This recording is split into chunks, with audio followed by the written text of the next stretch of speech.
Jasmine ပါရှင် Jasmine Tarot Reading Channel ဒီမှာပြန်လည်ကြိုဆိုလိုက်ပါတယ်ဆိုတော့ okay ကျမရဲ့အိမ်ပေါ့နော်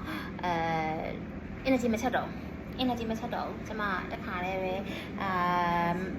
တင်သားကြားတဲ့စကားဆိုပြီးပြောလိုက်တော့မယ်ဒါမှ ace of cup bottom တဲ့ကိုတွေ့တယ်ဒီမှာလည်းကရေးတော့ဝင်မှာလို့ငါစိတ်ကမှာအော်ဒါလေး ace of cup လည်းတွေ့တာလို့ကြည့်တယ်ဒီမှာလည်း ace of cup တွေ့တယ်ဆိုတော့ ace of cup ရဲ့ energy ကကျမဘယ်လိုမြင်လဲဆို science တွေပေါ့နော်လက်ရှိမှာကျမရဲ့ collective လေးတွေ science တွေကိုမြင်နေလိမ့်မယ်ဘာ science လဲဆိုရင် angel တွေကညွှန်ပြတဲ့ sign တွေနော်ဘာ sign လဲဆိုတော့အဲ့လိုမျိုးတခုခုsomething news ခုခုပေါ့နော်အဲ့တော့တခုခုလေးကိုအသစ်စားဖို့အတွက်create လုပ်ဖို့အတွက် sign ပြောနေရလို့ကျမမြင်တယ် maybe ဒါအချစ်သစ်လားအချစ်သစ်ဆိုရင်မှလူသစ်ဖြစ်စင်မှဖြစ်မှာကွာသိလားဟုတ်လားလူသစ်လည်းဖြစ်နေမယ်လူအဟောင်းလည်းဖြစ်နေမယ်ဒါအချစ်နဲ့ဆိုရင်နော်တခြားအလုံးနဲ့ဆိုရင်တော့ကို create လုပ်ရမယ့်အရာတစ်ခုပေါ့နော်တစ်ခုခုကိုဖန်တီးရမှာမျိုး okay let's start Peach of Pentacles Peach of Pentacles နောက်ကပါလိုက်မယ်ကြည့်မယ်နော်ကျမတို့လေ Peach of Pentacles နောက်မှာပါလိုက်ကြမလဲ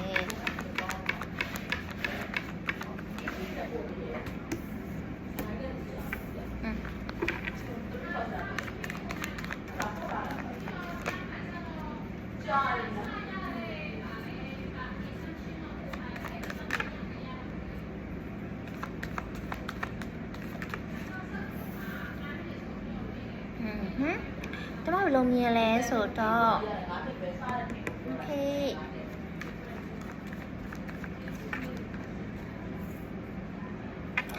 ဒီလေကျမလေဒီ terror strap လေးကိုကျမတစ်ခုပြချင်တယ်နော်ခဏလေး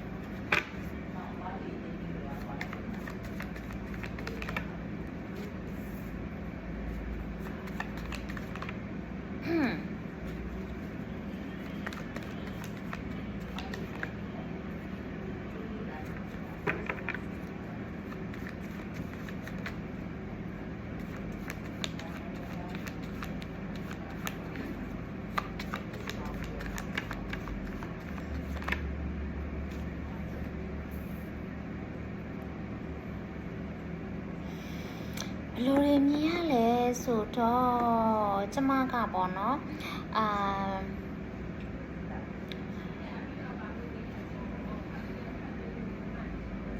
okay မကြခင်ပေါ့နော်ဒါကလေခဏလေးနော်ကျမမကြခင်ဆိုတော့လားအဲ့တော့ one strike လုပ်မလို့okay ဆိုတော့ကျမကဆက်ပြမယ်နော်ပြမယ်ဘာများဖြစ်မလဲကြည့်ကြတာထူတော့ဆော့တယ်ဘာလို့ဆော့တယ်လဲ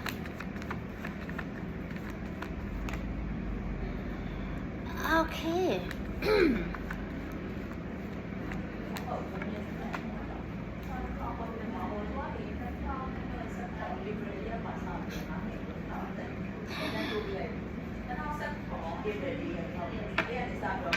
အချစ်လို့တော့မပြောချင်ဘူး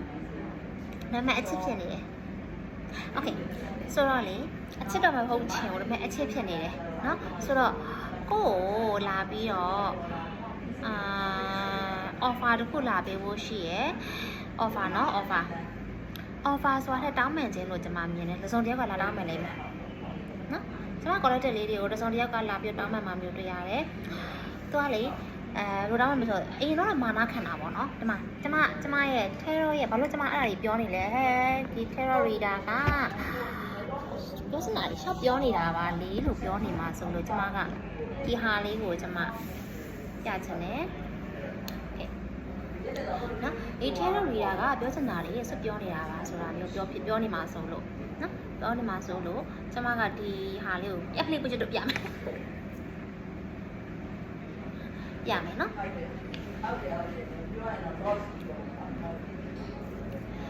ဒီမှာဒီဘာကကြလဲဆိုတော့ပထမတစ်ခါဒါတောင်းပန်ခြင်းပေါ့နော်ဒါတောင်းပန်ခြင်းတောင်းပန်တဲ့နေရာမှာလုံးဝရောတောင်းပန်ပါတယ်လို့ပြောတာထက်ဆိုင်ရင်ခိုင်းနော်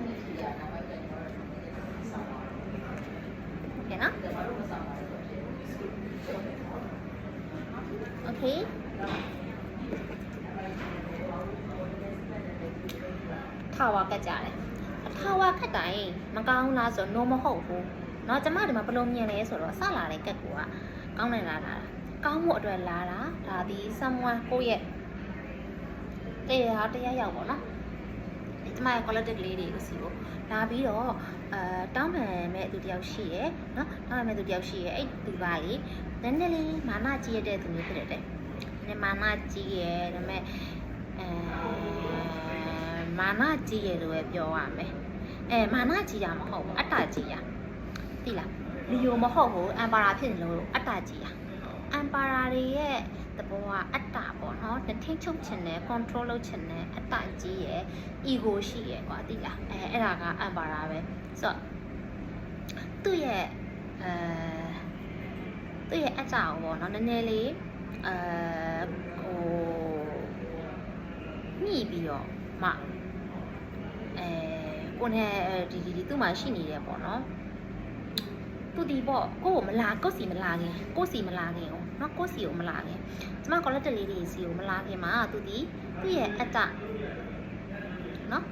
ဆိုတော့ဒီစုံလေးကကိုစီကိုလာပြီးတောင်းပန်တာလည်းဖြစ်နိုင်တယ်လို့စာပို့ရလည်းဖြစ်တယ်နှစ်ယောက်နှစ်ခုရှိမယ်เนาะ scenario နှစ်ခုရှိမယ်တစ်ခုကပါလဲဆိုတောင်းပန်တာနောက်တစ်ခုကပါလဲဆိုရင်စာလာပို့တာဘာဖြစ်လို့စာပို့ရလဲပြောစမ်းမှာ page up ပန်တီကဲဆိုတဲ့ကြောင့်စာလာပို့တာဒါစာရေးပြရမယ်ပေါ့နော်အဆက်တယ်လာလို့ဒါ message တစ်ခုတော့ phone call မဟုတ်ဘူး messenger လိုမျိုးအဲ့လိုမျိုးမှလာပြီးတော့စာလာပို့လိမ့်မယ်နော်ဒါပေမဲ့သူဒီကိုစီမလာခင်မှာသူ့ရဲ့ ego တွေသူ့ရဲ့ဘယ်လိုပြောရင်ကောင်းမလဲသူ့ရဲ့ toxic behavior တွေဒါတွေအကုန်လုံးကိုသူဒီ transformation လုပ်ပြီးတော့မှလူဆိုတာလုံးဝအတ္တမရှိရသူတော့မရှိဘူးဒါပေမဲ့အရင်အတ္တကြီးရသူရှိရကွာသိလားအရင်လေဘောနော်အရင်အတ္တ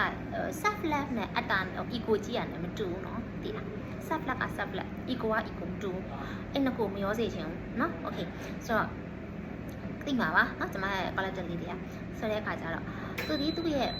လွန်ကဲနေတော့အရန်ကို diva energy ဖြစ်နေတော့သူ့ရဲ့အတ္တတွေကို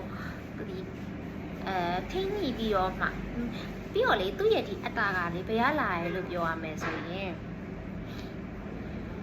trauma တွေကနေလာတာကျမလို့မြင်တယ်ဆိုတော့သူက healing လုပ်နေတာ哦သူဒီမွေးကလေးကအတ္တကြီးရဲ့သူဟုတ်ချင်မှာဟုတ်လိမ့်မယ်စပြောစင်တာသူ့ရဲ့လာတဲ့အတ္တ ego တွေကမာနတွေကဘယ်ရလာရဲလို့ပြောရမယ်ဆိုရင်သူ့ရဲ့ trauma တွေကနေလာတာနော် okay မကိုစီကိုလာတဲ့အခါကျရင်အဲ့ဒါကြီးပုံထားခဲ့လိမ့်မယ်သူကဘာလို့ကိုအဲ့ဒါတွေကိုထားခဲ့မှာလဲလို့ပြောမယ်ဆိုကို unconditional love ပေးချင်လို့unconditional love အဲ့လိုမျိုးလေအဲ့လိုမျိုးရယူမှမဟုတ်ဘူးချစ်နေရရင်ကိုကျင်းနေတယ်ဆိုတော့အဲ့ဒါ unconditional love ပေါ့နော်မေတ္တာစစ်မှန်တော့မေတ္တာပဲ okay ဆိုတော့ကဲဟုတ်ပြီစကြည့်မယ်နော်ဆိုတော့နည်းနည်းလေးနောက် energy အရင်ကောင်းတယ်အရင်ကောင်းနေပြီကြိုက်နေကက်လာမကက်လာ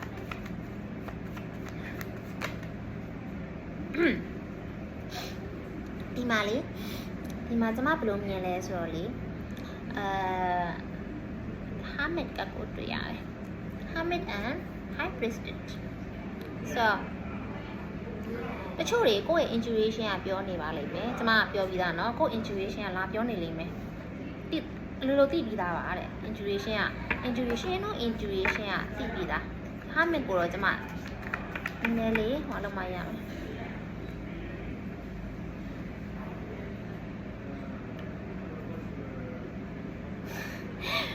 ကိုနော်အဲ့လိုမျိုးတကယ်ကိုပေါ့အဲ့လိုမျိုးတကယ်ချစ်မဲ့သူမျိုးကိုရှာနေတဲ့သူတွေပေါ့နော်ကိုတကယ်ကြီးမေတ္တာစင်မေတ္တာမဲနဲ့ချစ်တဲ့သူမျိုးကိုရှာနေတယ်ဆိုရင်မင်းရှာနေတဲ့ဟာလေးကလာတော့မယ်တဲ့မကြခင်မှာကိုတကယ်ချစ်ပေးမဲ့သူမျိုးပေါ့နော်ဟိုကျမဟိုတက်ချင်းလို့ဟာတော့မသိဘူးနော်ဘဲမီနီမန်လားအဲ့လိုမျိုးဟိုမျိုးတွေတော့မပြောတတ်ဘူးမတရားမြစ်တာတော့သူစီကမြစ်တာတော့ရလိမ့်မယ်မြစ်တာတော့ရလိမ့်မယ်ကွာသိလားဟိုကျန်တဲ့အရာတော့မသိဘူးကွာဟိုမြစ်တာတော့ရလိမ့်မယ်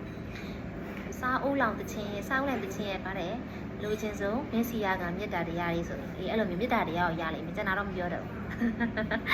နော်မြစ်တာရအောင်ကျင်းလိုက်ပါတော့နော် okay ဆိုတော့ဟုတ်ပြီဆိုတော့ reading လေးတော့လောက်ပါပဲ here you see လိုလူလေးလို့ပြောရမယ်ဆိုရင်သူဒီ တနေရာမှာgrounded ဖြစ်နေတဲ့သူရာတို့တစ်ခုခုရနေတဲ့သူဒါမှမဟုတ်ရင်ငွေဈေးအရာ stable ဖြစ်နေတဲ့သူမျိုးပေါ့နော်ချို့ဆို body တောင်ဖြစ်နိုင်တယ်ဒါအဲ့ energy လေးနော် okay ဟုတ်ပြီဆိုတော့ဒီနေ့ကလည်းတော့ပါပဲအားလုံးပဲတားဖြစ်ပတ်သက်ကြပါစေဘိုင်ဘိုင်ပါ